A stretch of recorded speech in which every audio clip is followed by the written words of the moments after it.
Hello mga beshies! So, for today's video, kasi wala na akong intro, ngayon mag-intro na ako. So, sabi ni mother-in-law, ay, di pa ako nakakatikim ng potato na side dish yung Korean. So, naisip ko, sige, gawa na. Alam niyo naman di ako marunong magluto, pero yeah. Mekos-mekos lang naman itong mga pinagagagawa ko. Ang dami iba-ibang pwedeng gawin. So, kinuha na yung pinakamadali. So, ang gagawin natin is gamja jorim. Gamja meaning potato, jorim meaning braised or Korean braised potatoes. Ay, annyeonghaseyo. So, let's start.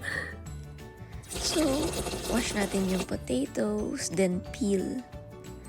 Cut natin, medyo malalalaking pieces.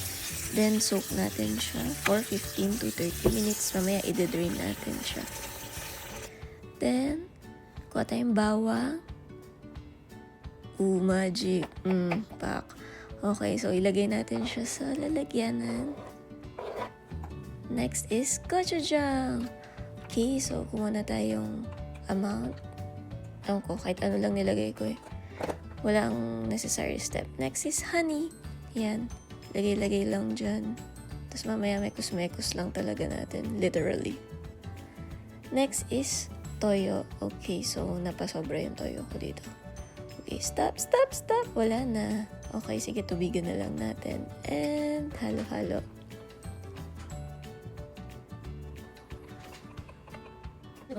Ayan, lagyan na natin ng water. Ayan, mix. Tapos lagyan natin ng sugar. Kasi gusto ko medyo matamis. Kulang pa yung honey. Okay. Nalula-lalo natin. Tapos, isa-set aside natin to kasi, ayan, na-dry na natin yung potato. So, sesame oil yung nilagay ko dyan. Tada! Yan, so, basically, pinrito ko yung patatas. Pero, ginawa ko siyang dalawang batch para hindi masyado crowded.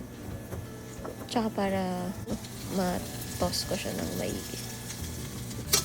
Yan, pag golden brown na siya, next batch na.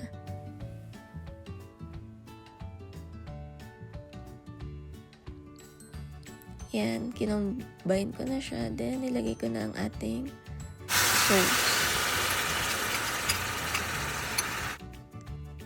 Tada! So, ayan na siya. Pwede natin halu-haluin ng konti pero huwag nating masisira yung patatas.